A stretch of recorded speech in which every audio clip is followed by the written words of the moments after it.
For examples of patience in suffering, look at the Lord's prophets. We know how happy they are now because they stayed true to Him then, even though they suffered greatly for it. Job is an example of a man who continued to trust the Lord in sorrow. From his experiences, we can see how the Lord's plan finally ended in good, for He is full of tenderness and mercy.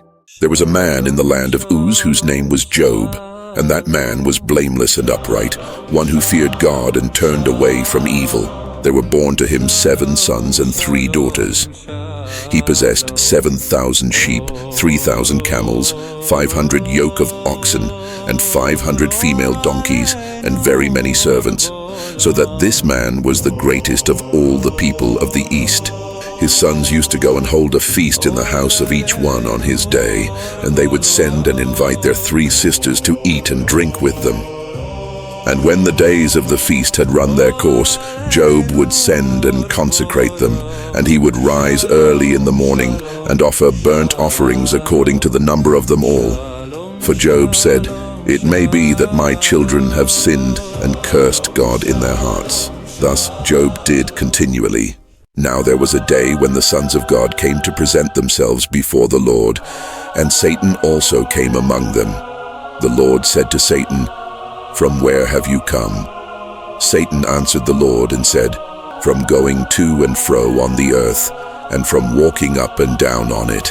And the Lord said to Satan, "Have you considered my servant Job, that there is none like him on the earth, a blameless and upright man, who fears God and turns away from evil?" Then Satan answered the Lord and said, "Does Job fear God for no reason? Have you not put a hedge around him and his house and all that he has on every side? You have blessed the work of his hands, and his possessions have increased in the land. But stretch out your hand and touch all that he has, and he will curse you to your face."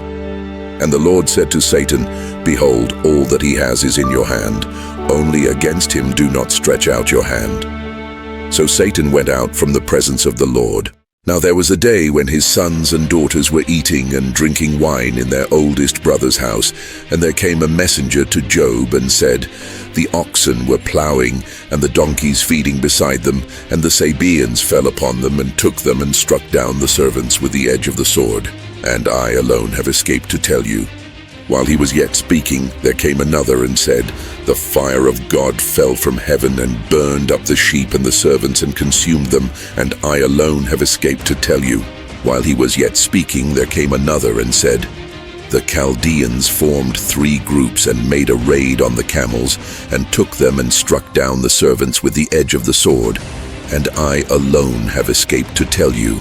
While he was yet speaking, there came another and said, "Your sons and daughters were eating and drinking wine in their oldest brother's house, and behold, a great wind came across the wilderness and struck the 4 corners of the house, and it fell upon the young people, and they are dead, and I alone have escaped to tell you." Then Job arose and tore his robe and shaved his head and fell on the ground and worshipped. And he said, "Naked I came from my mother's womb, and naked shall I return. The Lord gave, and the Lord has taken away. Blessed be the name of the Lord."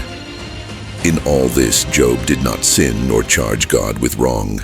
Again, there was a day when the sons of God came to present themselves before the Lord, and Satan also came among them to present himself before the Lord.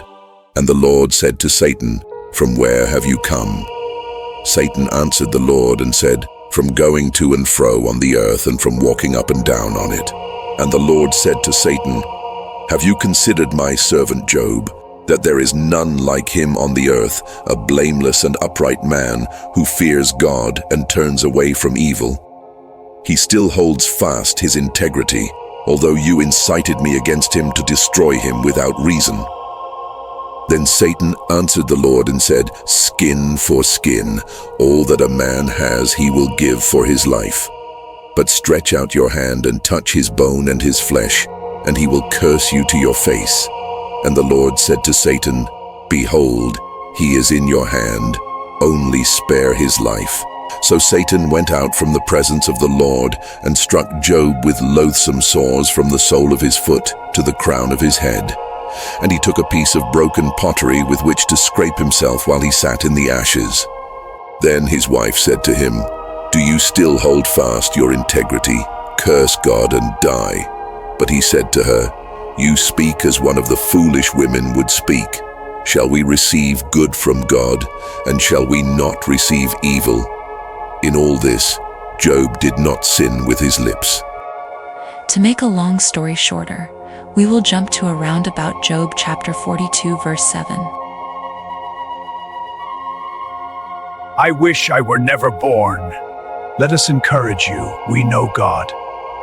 After the Lord had spoken these words to Job, the Lord said to Eliphaz the Temanite, My anger burns against you and against your two friends, for you have not spoken of me what is right, as my servant Job has. Now therefore take 7 bulls and 7 rams and go to my servant Job and offer up a burnt offering for yourselves. And my servant Job shall pray for you, for I will accept his prayer not to deal with you according to your folly, for you have not spoken of me what is right, as my servant Job has. Then we will jump to Job chapter 42 verses 12 and 16 through 17. And the Lord blessed the latter days of Job more than his beginning, and he had 14,000 sheep, 6,000 camels, 1,000 yoke of oxen, and 1,000 female donkeys.